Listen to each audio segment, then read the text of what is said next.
ሰላም አለይኩም ወራህመቱላሂ ወበረካቱ። ሰላም ሰላም ብያለሁ። ወዲ ሀገር ልጅ ብያላችሁ በተለይ ተጠብቃችሁ ዛሬ እቺን ቪዲዮ የምሰራው ማለት ነው ለኮኪ ማለት ነው።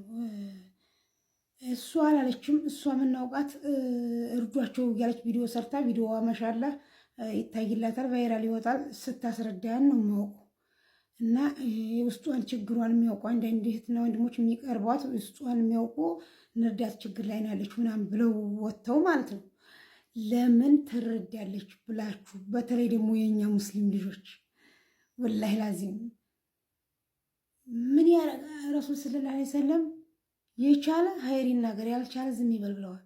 በተለይ ኒቃቢስት ነን የምትሉ ኒቃብ ለብሳችሁ እኔ ወላሂ ላዚም ቪዲዮውን አውርጄ ነበረ፣ ግን ምን ያረጋል አሁን ብዬ ተውኩኝ። ለዛ ማለት ችግሯን እሷ ቸገረኝ እርዱ ብላ አልወጣችም። ችግሯን በውስጥ የጠየቁ ቸግሯታል እና ያለባት የመኖሪያ ፈቃድ ምናምን የሆነ ቀረማ ውስጥ ገብታለች። ቀረማዋን እንትን ይበላትና እናቷ ታማበታለች። እናቷን ሄዳ አይታ አባቷን በህይወት አታለይ በሰው ሀገር ደግሞ እናቷን እንዲያታጣ ብሎ ሰዎቹ ጓደኞቿ ናቸው። እሷ አንደበቷን አላህ ጥሩ አድርጎላታል፣ ትሰማለች፣ ይታይላታል፣ ቪዲዮ ትሰራለች፣ ሰው እንዲረዳ ታደርጋለች። ባለፈው አይታችኋል። እንደዛ ደማርቅሽ ቸገረኝ ራቤ ብዬ የሰራሁት ቪዲዮ ማለት ነው። እኔ ቤት 100 ሺህ ነው የታየው። እሷ ግን የቤቷ ሰርታ ብቻ ወደ 1 ሚሊዮን ነው የታየው። ከዛ እየመጡ ሰዎቹ ረድተውኝ ይኸው አልሐምዱሊላህ ክረምቷን ልጆች ጋር ደህና እየወጣሁ ያለሁት እሷ ቤቴን ክራይም ከፍዬ እስካሁን ነው ያለሁት ካላህ በታች ማለት ነው። ግን ለምንድን ነው እኔ አሁን ሌላዎችን አይደለም ሙስሊሞች ራሳችን ለራሳችን ለምንድን ነው ምቀኛ ምን ሆነው?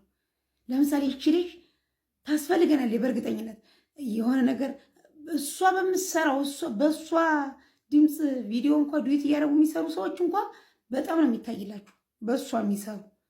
ለዛ ልጅቱ እርዱኝ አለች ወይ? ለምሳሌ አሁን በራሴ ልምጣላችሁና ይቺ እናት በሰው ሀገር ስትሰቃይ የኖረች ልጆቿንም ቤተሰቦቿንም ስትረዳ አይኖረች። ዛሬ ግን በበሽታ የፈትናችሁ በበሽታ ተፈትና ራበ ቸገረኝ እያለች ነው እርዷት። በቃ ማንኛውንም እኔ በራሴ ልንገራችሁ ብዬ ነው። ማንኛውንም ሰው እንደዛ እያለች እርዱት እያለች ነው ስትሰራ የምናውቃት። እንዳሁን የሷን ችግር መታ ቸገረኝ እርዱኝ አላለች። ይህን ያህል ውርጅብኝ፣ ይህን ያህል ደግሞ የሚረዳው አሁን እየተረዳው ነው። አረብ ሀገር የሚኖሩ ይረዱኛል፣ አውሮፓ የሚኖሩ ይረዱኛል፣ በኢትዮጵያ የሚኖሩ ይረዱኛል። አንድ የሚረዳው የትም ሀገር ያለ ሰው ነው። ግን ለምንድን ነው እሷ አሁን ይች ልጅ ተሳክቶላት ቲክቶክ ላይ ብዙ ተከታይ ያላት የምትሰራው ቪዲዮ ለእስላም ላይክ ለማድረግ የማይከብድ ምንም የማያጨናንቅ ብከታተላትም ላይክ ባረግላት ሜንሽን ምንም ነገር ባረግ የማይከብድ ነገር ለእኛ በተለይ ለሙስሊሞች የምትሰራቸው ሁላ ነገሮች ማለት ነው። የክርስቲያን ታሪክ ብታመጣ የምን ታሪክ ብታመጣ ምርጥ በሰላም የምንሰማው አላህ ጋር ያጣላል ወይ ብለን ማንፈራው አይነት ስራ ነው የምትሰራው። ለዛ ለምንድን ነው አሁን እንደዚህ ማለት ያስፈለገው? ደግሞ አንዳንዶች ደግሞ በዘር ምናምን የምትሉም አላቸው። እኛ ሙስሊሞች ነን፣ ኢነመል ሙእሚኑን ኢኽወቱ። እኛ ማንም ይሁን ማንም በእስልምና ብቻ እህትና እህት የሆነ አለን።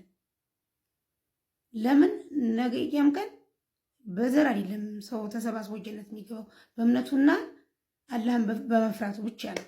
ለዛ የኔ እናት እኔ ሳልፈራ የምከታተልሽ ሳልፈራ ላይክ የማደርግሽ እህቴ አላህ ጋር ያጠላኛል ብዬ የማልፈራ ቪዲዮዎች ምሰሪ ሁላ ምንም አይነት ታሪክ አሁን በባለፈው የሆነ በምርቃቱ ጊዜ በምርቃቱ ቀን ለምርቃቱ የተገዛው በሬ ወግቶት ሞተ ብላ የሆነ ታሪክ አቅርባ አልቅሽ የሰምቼው ኋላ ሌላ ቦታም ሰማሁት።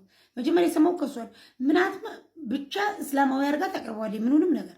ለዛ ይችን እህታችንን ሰው ቢያበረታታት እንኳን ሌላ ድርጅት ከፍታ ሰው እንድትረዳስ ቢደረግ እንደው እንኳን አይደለም እሷ እናቷን እንዲታይ እናቷ ጋር በሀያት እንድትገናኝ ማለት እኛም እንዲነን እኛም እንዲነን እና እናንተም ኢጃዛ ቤት ለኢጃዛ ቤት ምናምን ለምናምን ተመርመጥመጥ እንደሷ ወጣ ብላችሁ ሰውን እርዱ፣ አስረዱ። በቃ አለቀ።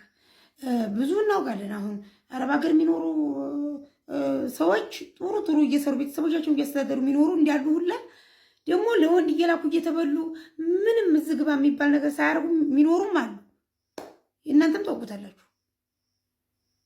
ለዛ ይቃማ ሳይኖርሽ ነው ወይ ሳውዲ መካ መከጁ መዲና መከጁ ምን ችግር አለ? ተፈተሻ ታለፈች ታልያዟት በብዙ ብር አውጥተው ተመኝተው የሚሄዱት ቦታ አይደል እንዴ?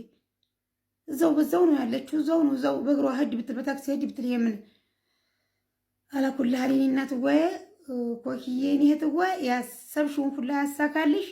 እናትሽም ጋር አላህ በሰላም ያገናኝሽ። እናትሽን ደግሞ ቅፍ አድርገሽ የምትጦሪ ያለ ያርግሽ። የሰው ሀገርም በቃ አላህ ይበልሽ። አላህ የስበቡን ፈጥሮልሽ በሀገርሽ ኑሪ። የኔ ውድ እህት፣ የኔ ያዛኝ፣ እኔ በጣም ነው የምወድሽ። ሙስሊም እህቴ ነሽ እህቴዋ። አላህ ያሰብሽውን ሁሉ ያሳካልሽ። ደግሞ እንትን ያላችሁበት ሁላም አላህ ልቦና ይስጣችሁ። ሌሎቻችሁም ደግሞ ቀዲዋ ተከፍሎላት ቶሎ እናቷን እያላችሁ ደግሞ የእናንተንም ችግር አላህዬ ይቅረፍላችሁ። አላህ እፎይ ብላችሁ የምትኖሩበትን ጊዜ ያመቻችላችሁ። ለሰው የምታዝኑ ሰዎች ደግሞ አሁን ታማ ቢሆን ትረዳ እኔ ታመምኩ የዛኔ ትረዳ እንርዳት። ይኸው አብዛኛው ሰው ያረዳው ሁሉ ረድተንሻል እያለኝ ነው። 20 ሺህ ብር ልኬልሻለሁኝ ልሞች ቲክቶክ ላይ ትንሽ ቀን ቀርቶሻል ለምን ትመጫለሽ የሚለኝ ሰው አለ። አሁን እኔ ደረሰ ይላክ ሊመልሽ ለምኜ ልመልስልሽ ሁላ እያልኩ ነው። እውነት ከሆነ ያኔ የላከልኝ ሰው ልኬልሽ ብሎ ተቆረቆረው። አሁንም ለምኜ ላኪልኝ ብያለሁ። ወላሂ እውነቴን ነው። አንዲት የምትሳደብ አዲስ ሳምንት ቀርቶሻል ልሞች ብላ ስትሰድበኝ በይፋ ለዛ ለታመመ ብትረዱ መልሶ ሌላ ጣጣ አለው። ለዛ በቃ የምትችሉ እርዱ፣ የማትችሉ ጸጥ በሉ፣ ክፉ አትናገሩ። እኔ ሙስሊም እህቶቼ ነው አሁን ይሄን ምክር እየመከርኩ ያለሁ።